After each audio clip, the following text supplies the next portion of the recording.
Good morning, everybody. I feel like the fact that we had to be flexible already feels quite poignant. So the video at the beginning, could we have a little bit of house light? Because I'd just like to see everybody's faces. Hi. The video we had earlier on was from Shrek. I don't know if you've all seen Shrek. It's quite old now. It's a bit vintage, isn't it? I always think one of these modern movies is years ago. That came to mind because I've had a story in my head this week, which is a story you might know, which is about a talking donkey.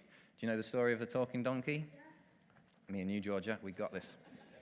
So the story of the talking donkey is about a guy called Balaam, and he had been told to go in a certain direction. There's a certain direction he was meant to be heading in. But there was an angel stood in the way in this story, had a sword. Now the donkey was more switched on than Balaam. The donkey saw the angel and was like, no way I'm going that way. That is not the way to go. That is the wrong direction. But Balaam was smacking his donkey, and he's like, come on, what's wrong with you? You need to be going in this way. And Balaam's ass turns around and starts talking to Balaam, says, why are you hitting me? Which must have shocked Balaam a little bit. The reason I say that is because it's been in my head that sometimes we're maybe selective about where we will find inspiration, direction, and truth. So the question comes to us, would we be willing to listen to a talking donkey, even if this morning that talking donkey is me? Okay, I want to tell you about a story that's come back into my mind. That's something that happened about a year ago, just over a year ago. I had been thinking about this phrase, living stones. It's a phrase that some of you might be familiar with. It's been going round and around my head about this idea of living stones. It's a phrase from a passage in the Bible, which I'll look at in a second. But I was Googling this phrase and discovered that there are actually plants called living stones. Some of you might remember me telling this story before, but it just felt like it came back to me recently, and I felt like it might be appropriate. These are living stones. I've actually got some at home in the bathroom. They look like stones, but they're actually not. They're little succulent plants. So I'd been Googling them, and I'd said to Amy, it's really weird, there's actually these things called living stones that exist. And then Kev sent an article through to me that was about some baobab trees. If you look on the wall over here, you might have seen before, we have baobab trees on the wall. They are distinctive because they have these massive trunks, and they've been significant for us because the understanding of wisdom cannot be defined by one person. It takes a whole community of people, and the African proverb is that it takes a whole community of people to embrace a baobab tree, just like it does for us to embrace wisdom. So they were significant for us. But the article Kev sent through was about the oldest baobab trees in the world that they estimate are somewhere between a few hundred and a few thousand years old. So these trees have seen some stuff. And they fell over. And they fell over, I think, 2016. And Kev had sent me this article. The baobab trees were called the Chapman baobabs.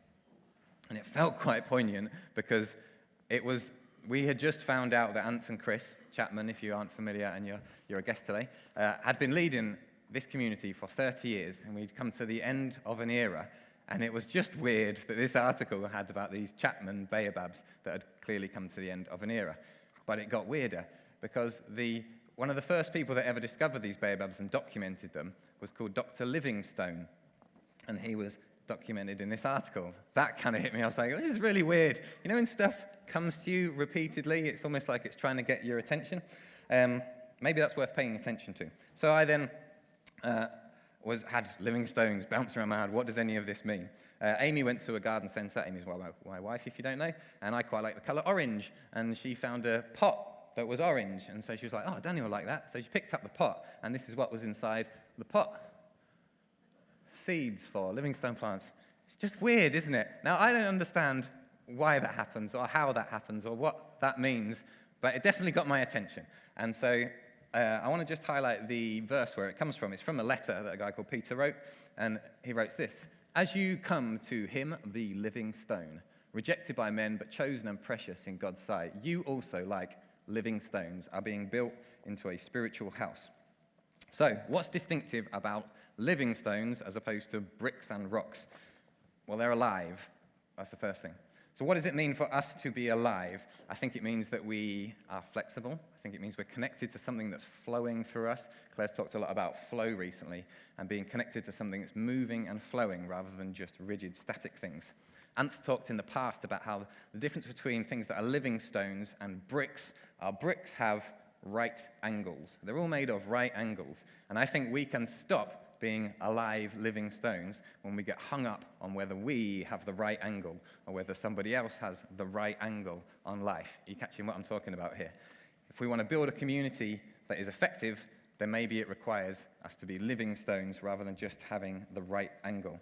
And if you're familiar with the story in Genesis about these two trees, there was one that was the tree of life, living stones. And there was the other one that was the tree of knowledge of good and evil, which has a definite ring of right angles. And the instruction in the story was, eat as much of the life one as you want, don't go near the other one. The one that's all about knowing good and evil, right and wrong, have everything mapped out, you've got the right angle. That's what's going to kill you, and that's what's going to kill your communities. Does anyone ever go to Nando's? So if you go to Nando's, you may be familiar with peri sauce. Does anyone like peri sauce? It's got a bit of a spice, a bit of kick, a bit of life in it. Jesus one day said, I have come that you might have life. And I looked at that word this week because it caught my attention. The word life is perissos, which I thought, every time you have Nando's, think, am I engaging in an abundant form of life, or am I kind of settling for something that isn't abundant, overflowing, engaging? Now, last week, Joel referenced something, I think it was Jordan Peterson he was talking about, where he said it was a situation where he was talking to someone, and he said, okay, I know what your organization thinks, I know what your political movement might think, but what do you think? And I think a significant part of being alive, living stones, is actually knowing what you think as an individual, which is a big challenge when you're trying to build a community out of individuals that are all fluid and flexible. Okay, do you know, I'm actually going to drop that Golden Thread song because I'm conscious of time. So I just think I'm going to focus more on this than the song. So I want to show you a video now.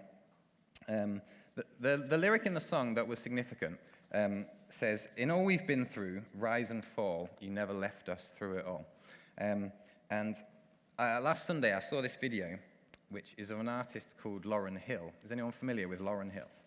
So she was in a band called the Fugees in kind of the 90s. She's a singer and a hip-hop artist and a rapper.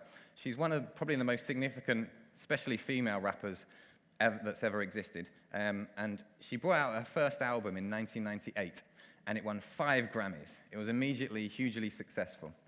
It was called The Miseducation of Lauryn Hill, which is important because she references that. But 2 years after having made this album, she hadn't made another one. And this is her talking to a group of young people. She's talking about why she didn't immediately go and make a second one.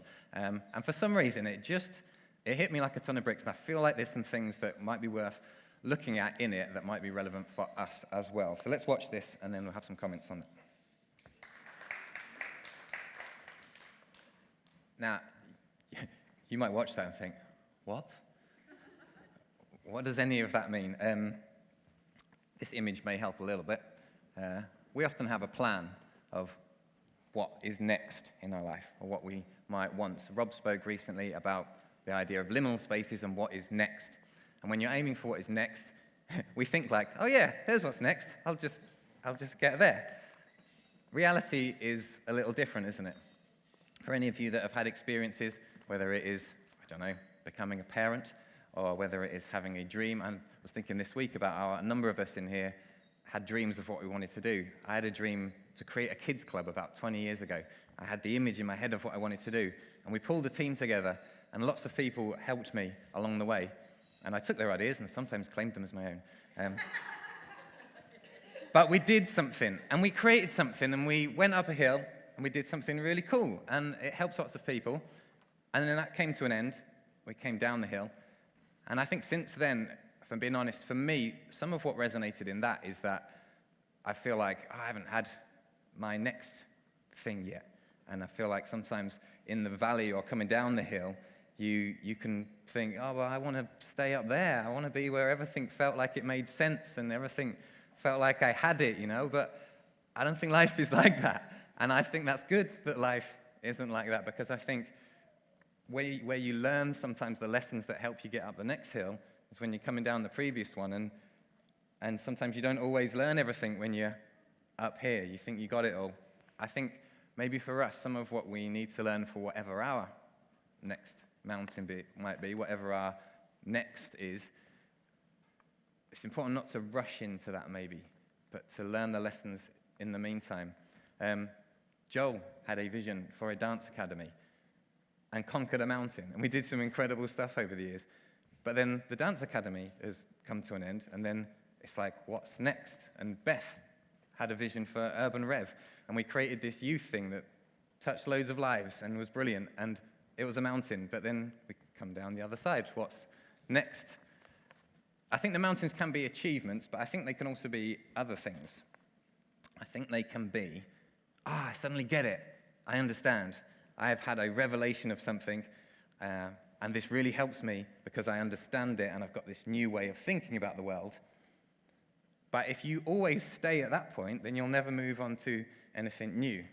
I think something that's significant for me as well within this, and I think a lot of us grew up in church, then we questioned a lot of the stuff that was the stuff we grew up with, because it was like, I don't know if that works and fits anymore.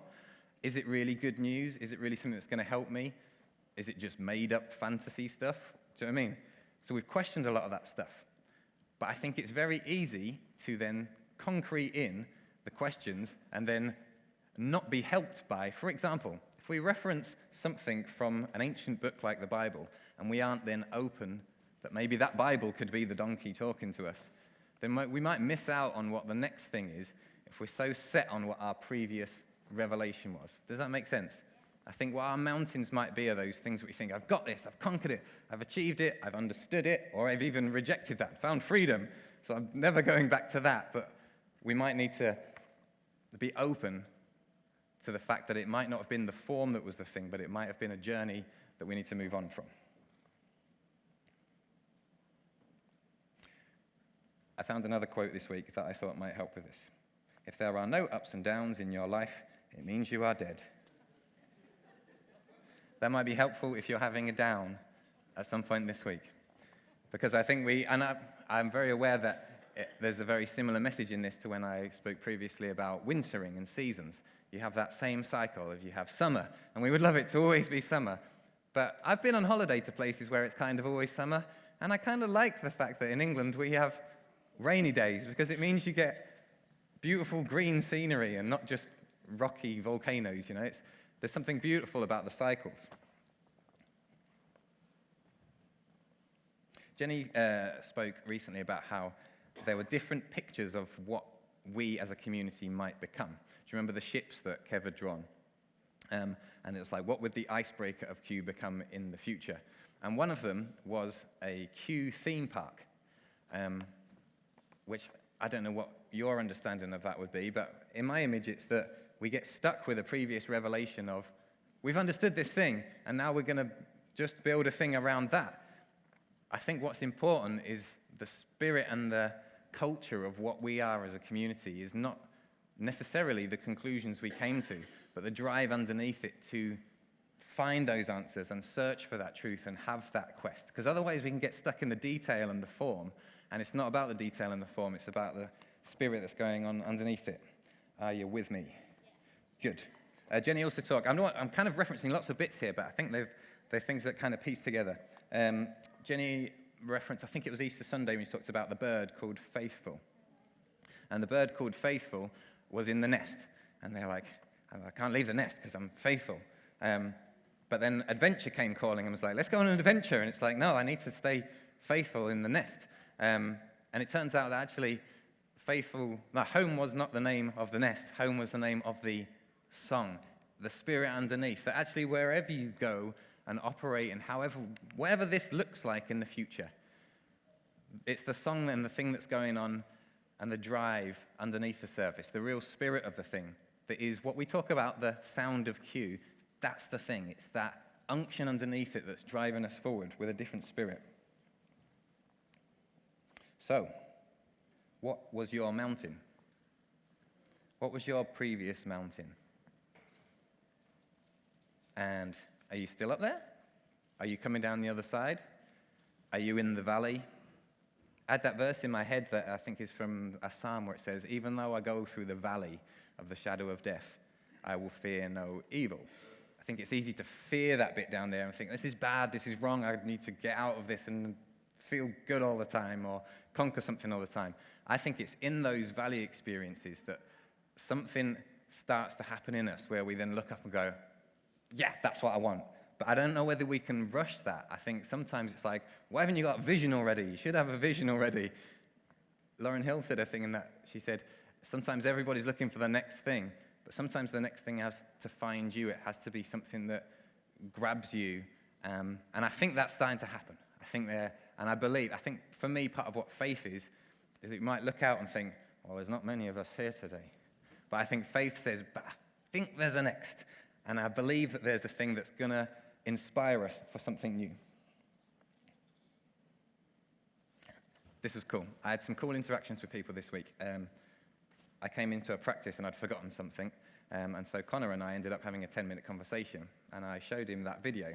And what came to mind for Connor was Back to the Future. He said the first Back to the Future movie, they spent 10 years or so like really refining the content and the story. And they made an amazing movie. But what then happens, it's like, we've got to make a sequel. You know, we've got to sustain this franchise. We've got to keep the thing alive and going. And he was saying that actually some of the greatest movie franchises, take Harry Potter, for example, the writing and the thought and the journey had happened way before. So there wasn't we need to sustain the franchise, because the actual story and the spirit of the thing was already there. I think sometimes it's easy to think, we need to rush into the what's next. I remember when Jenny took the reins of Q, it's over a year ago now, isn't it? That very first week, what you said was, there's a corner coming, and we've got to make a turn. And if any of you drive, you know you don't want to take corners too fast. And it's important to actually navigate that corner. And if I'm honest, I think we're doing really well so far. I think we've done a good job. But actually, it's easy to then think, no, foot on the gas, you've got to just get there already. But I think there's wisdom in waiting and actually taking the time to organically go through that learning curve. Because I think we're making a sequel, but I think it's important that that isn't rushed.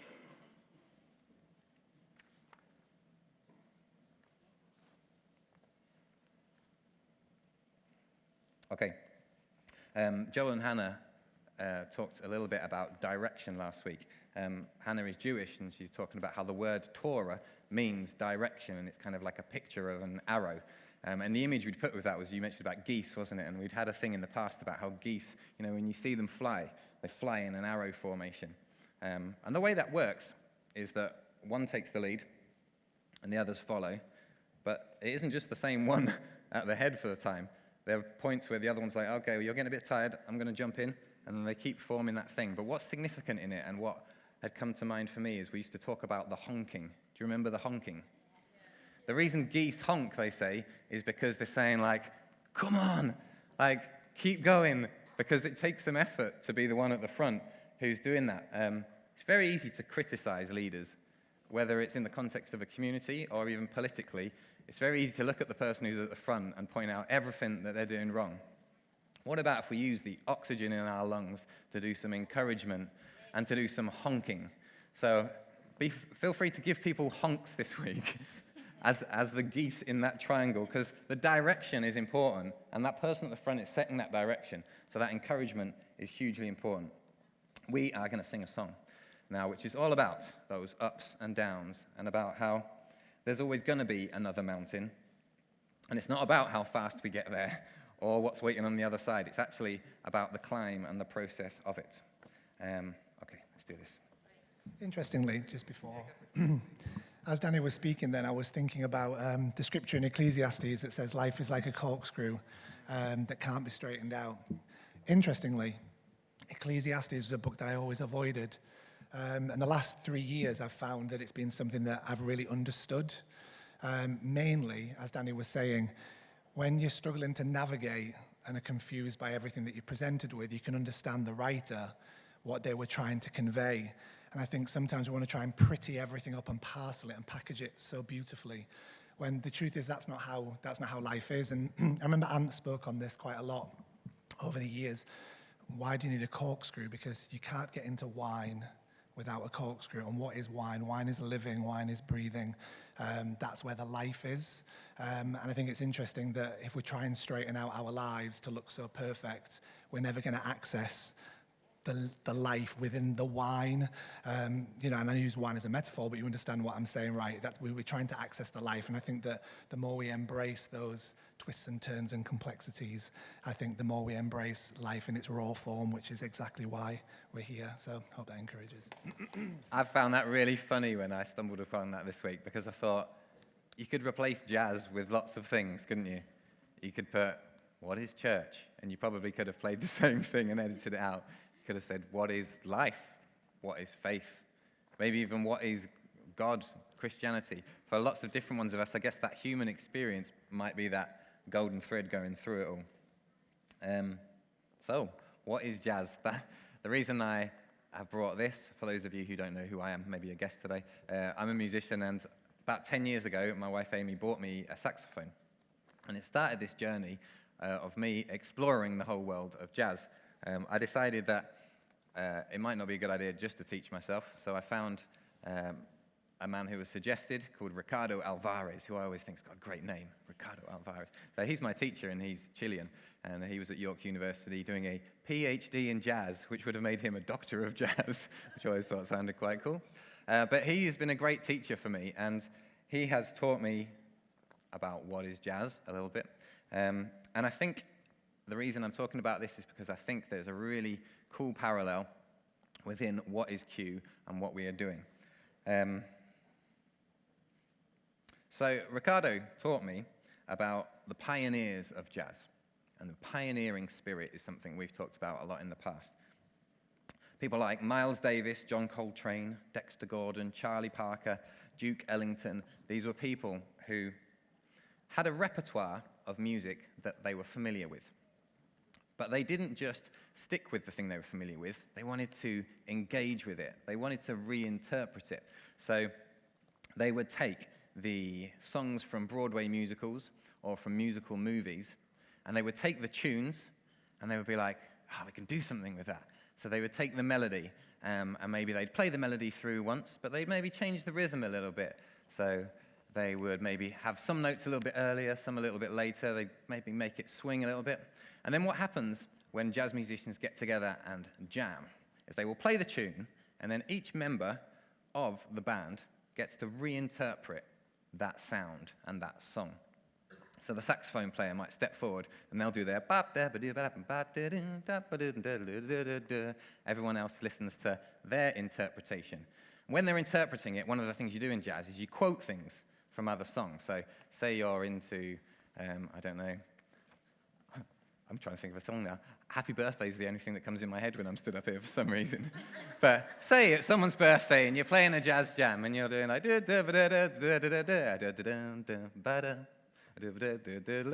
and then you might go somewhere different. So quotation is another big part of what jazz is. And that's because people find it familiar. Even when I said happy birthday, you were all like, oh, yeah, we know that, because something in your brain connects to the things you're familiar with. What they did was a reimagining something that already existed. And they didn't just replay songs, they wanted to reform them. And that word reform has been in my head this week. When we look at the Enneagram, there is different types of personalities that exist and have been analyzed. And one of them is called a perfectionist. And we've got some perfectionists in here.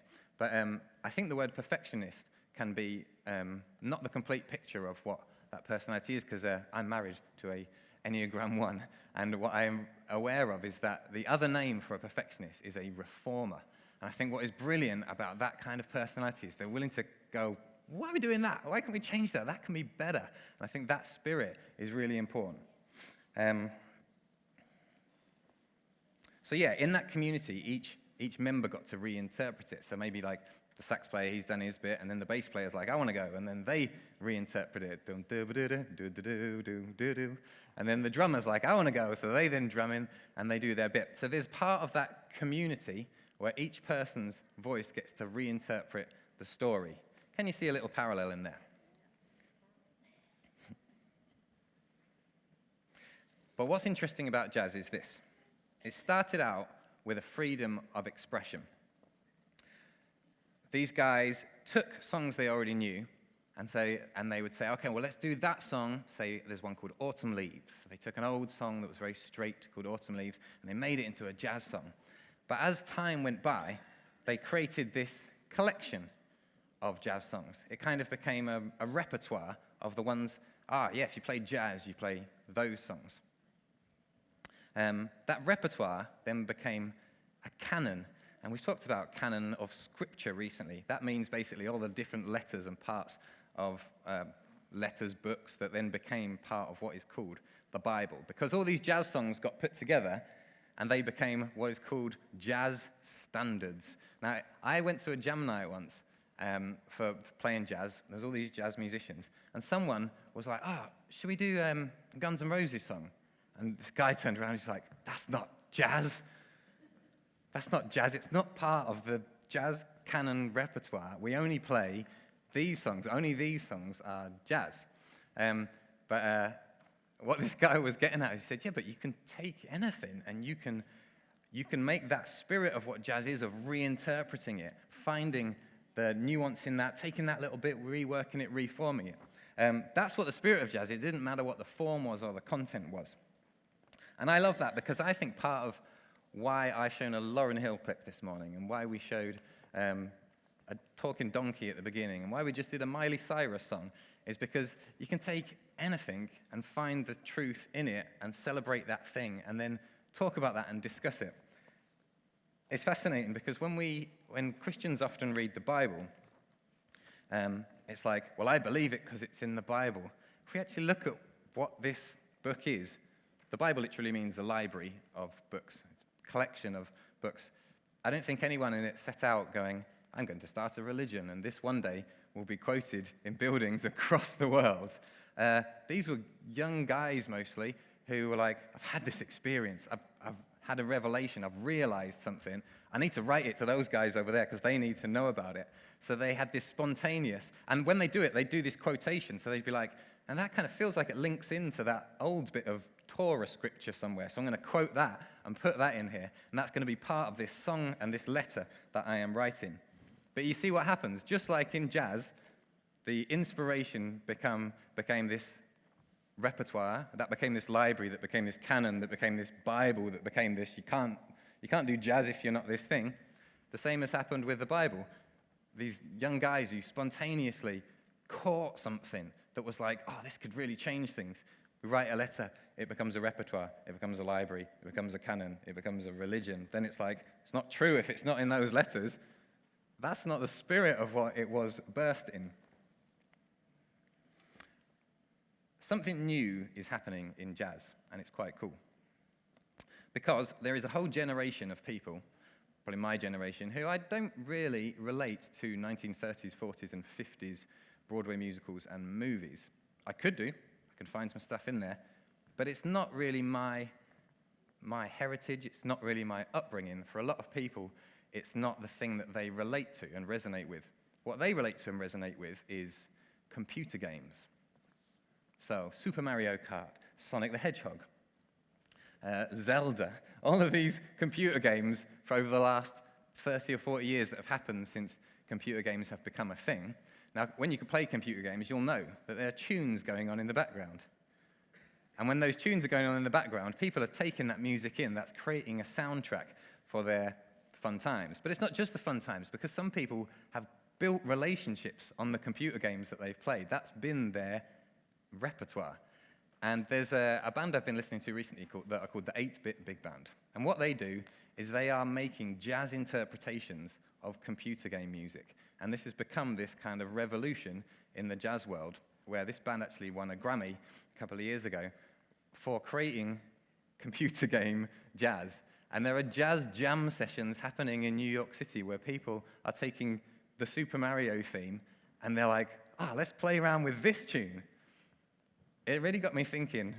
I think maybe part of what next is for us, maybe part of what our next mountain might be, is finding the new repertoire. Because I was at a wedding yesterday. Amy said to me, it's probably not a good idea you doing a talk the day after a wedding. And when I got in at 2:30 this morning, I thought, yeah, probably isn't. But it might have been a good idea, actually, because the experience it gave me was having a lot of conversations around the table with lots of different people who, if I'd quoted a Bible verse at them, it might not have communicated that core spirit that is the thing that inspires me. It's the reason I'm here this morning is because of that thing. You know, that spirit of life that is the thing that sustains everything, I believe. And it's the spirit and it's the sound of Q. It's the spirit that says, I want to find what is real and true. Now, that might have been relevant for some people at some point in time, but I believe there is a new repertoire for us to be open to say, that spirit of, let's call it God, that spirit of God can be found all over the place and can inspire us from the mouth of a donkey or from computer game music or from wherever you might find a story, from the people you're meeting, from the people maybe you don't like and you disagree with. I think part of our spirit is being open to that. Rob spoke on Easter Sunday about stepping out of the walled garden of belief. And I think whatever is the new thing for us is going to require us to maybe, if you want to use Bible language, they talked about having a new wineskin for new wine. They used to carry their wine. We're on the wine trail today, aren't we?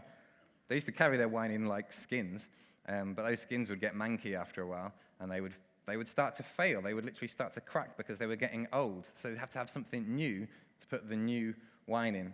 I think whatever the next is for us, it requires us to have maybe that new carrier, that new repertoire, that new way of talking about this life that is within us all.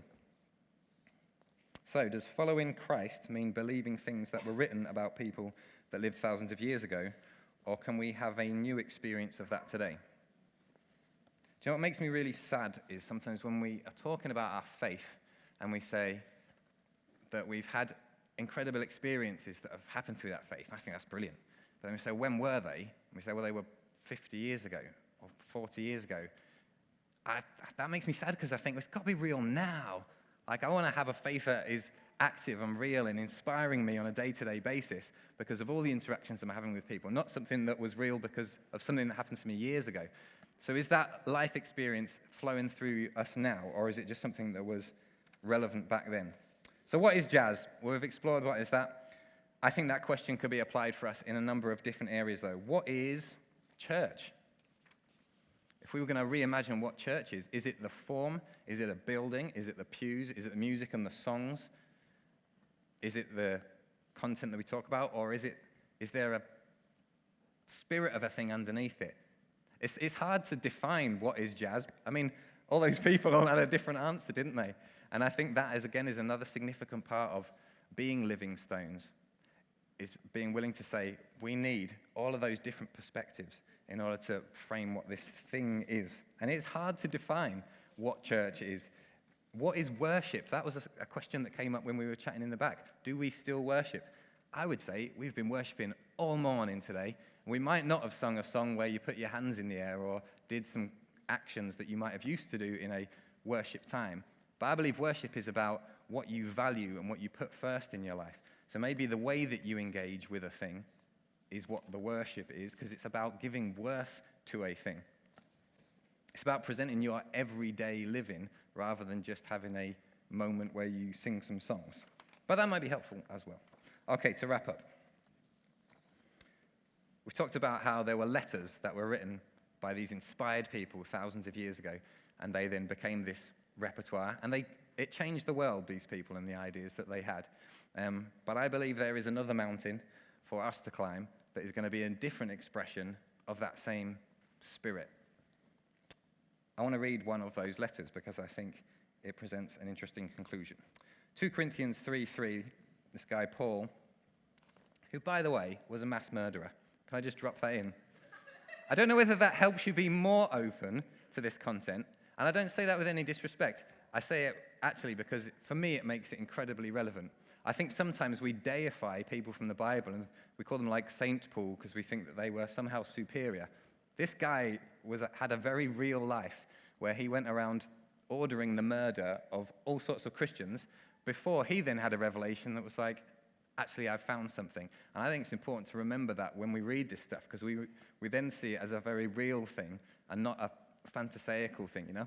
So he wrote this letter. Your very lives are a letter that anyone can read, not just looking at you, by just looking at you.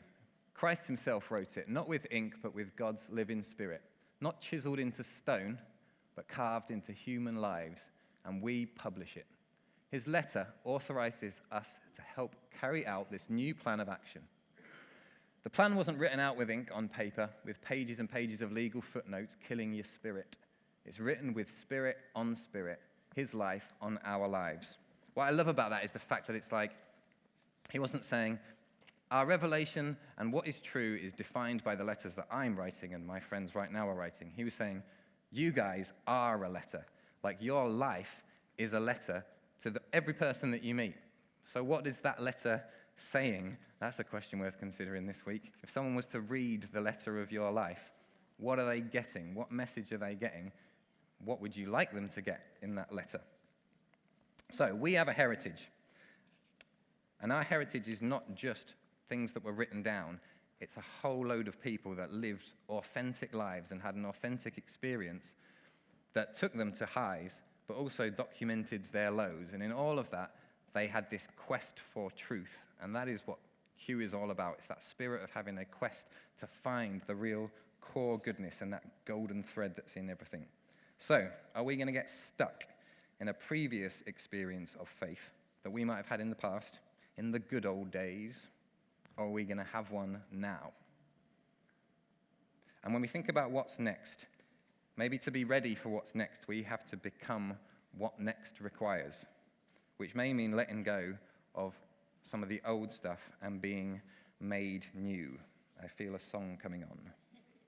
So, as we sing this song, if we've talked about what is worship, if worship is something that is significant for you, then I would invite you to engage with this as a moment to like commit to letting go of old, things that were old, and they might have been good things, but maybe for whatever is new, we need to let go of what is old so that our hands are ready to grab what is new and have a new experience of that life, love, faith, and that divine today.